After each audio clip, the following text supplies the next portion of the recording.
This video is only one part of an in-depth review, so check out the rest at thegoodride.com. Thanks for watching.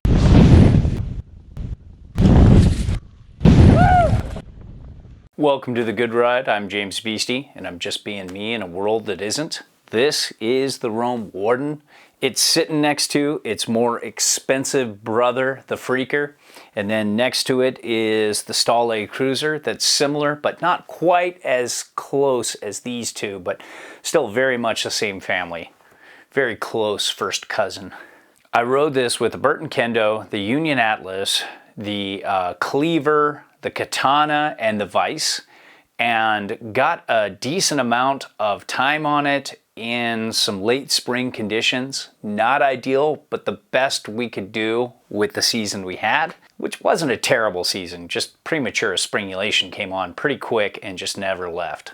To give you a short summary, the Warden is a inexpensive, hard-charging, directional twin with a mostly camber profile. I would have confused it for full camber.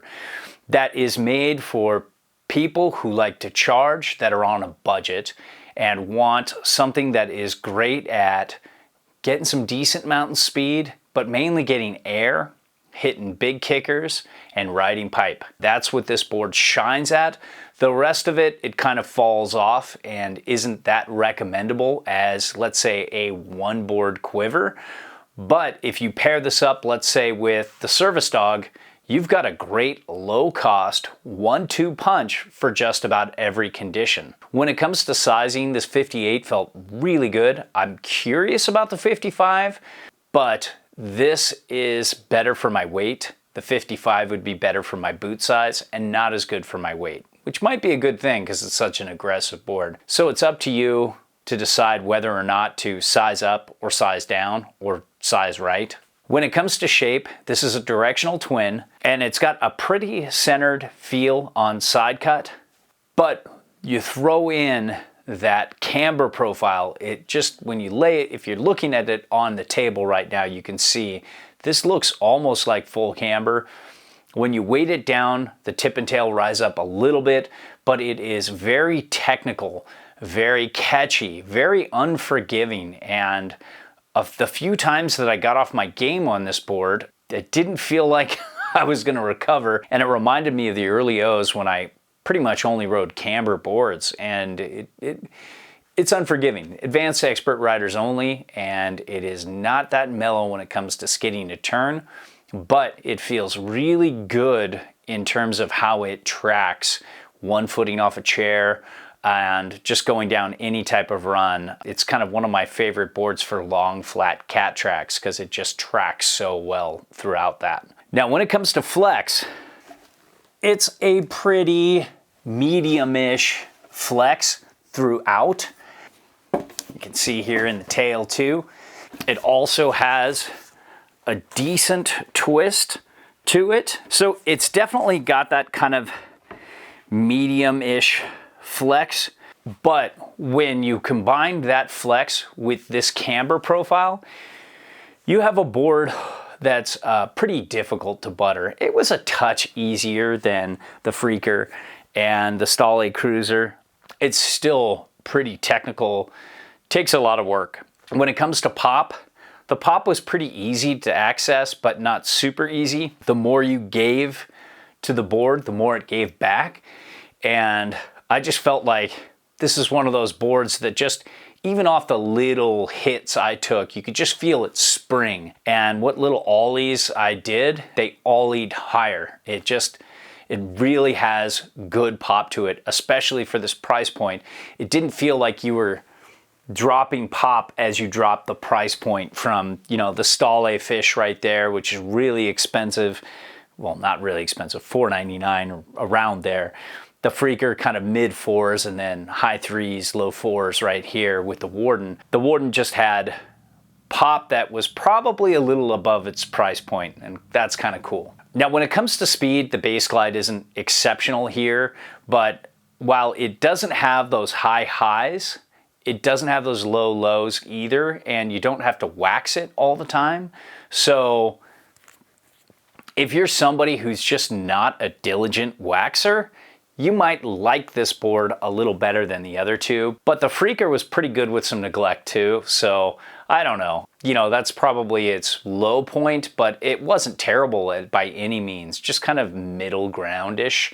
It was maybe a touch less damp than the other two here, but it's still so close. It's just, you know, really good for pointing it. Now, when it comes to uneven terrain, this Warden is a great all-day ride.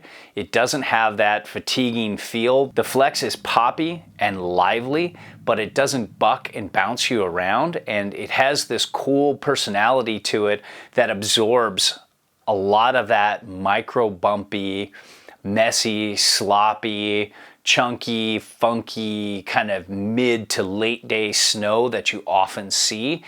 And it just takes it and doesn't pass it up into your joints and get cranky. It's a very good non-fatiguing ride. Now, when it comes to edge hold's pretty competent. It can hang in hard snow, but it's not a hard to icy specialist. It's more for good conditions, but it's not gonna just completely slide out on you if you hit a surprise hard patch. Surprise, as I call it. When it comes to turn initiation, the turn initiation was medium fast, and it was really fun to roll edge to edge. But once you got that side cut engaged, it felt a little more turny than the Stale Crewzer right there, but just the same as the Freaker. And it was a really fun board to kind of just make all kinds of turns with it. And all that camber really carved hard. There wasn't a single turning radius that I liked the most with it, but I would say it's kind of middle ground, maybe leaning a touch on the long drawn out S-turn kind of style, but it still can do a pretty decent circle carve and just make all kinds of fun turns. And the turning experience is really lively, energetic. It really springs out of a turn well and sets you up well for the next turn.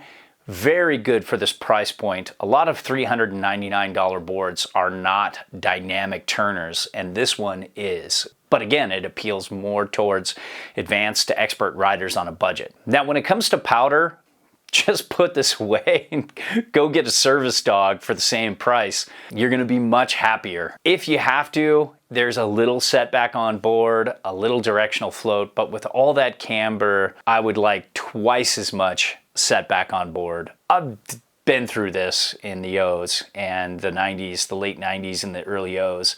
This is just not fun for me in powder, and not fun for most average riders. If you're a ripper and you really understand how to keep your speed and plane, and you always know exactly where you're going when you pick your line, you can hang with this, but it's really not for that average rider like myself that makes mistakes, and when this board sinks, it's going to be hard to get it back up. Definitely a rear leg burner. Now, when it comes to switch riding, the tip and tail look pretty different, but on snow, centered on board, you have a very good board for riding switch. Maybe not a like true twin excellence or asymmetrical twin excellence, but very good, very doable. And hitting the park, this is great for kickers and pipe. Not really ideal for jibbing, but doable if you're really good in the park. So overall, the Warden does a few things really well. It has just a lively, energetic turn. It's just got a fun, aggressive pop to it for this price point. So it's really going to shine for kickers and carving and riding groomers hard and fast, and pipe if that's what you're into. But it's really going to shit the bed in powder. It's really going to be difficult and technical for an intermediate rider, and you're going to catch your edge a lot more with this than you would with other boards. So I think this is best for an advanced to expert rider on a budget who's also looking at the service dog or the Stale fish for their powder board. Then it would be a great two-board quiver. All our reviews are a best effort, objective opinion from an average rider's perspective. There's no brand oversight. We're free to say whatever we want. We send back everything unless it's a favorite. Then we ask to keep those or straight up buy them. Now, if you need advice, fill out the eHarmony profile in the Contact Us section of the site. It's the only way I can help you properly. If you want to support us, and if what we reviewed appeals to you, it helps if you buy through our links. So, thanks for watching.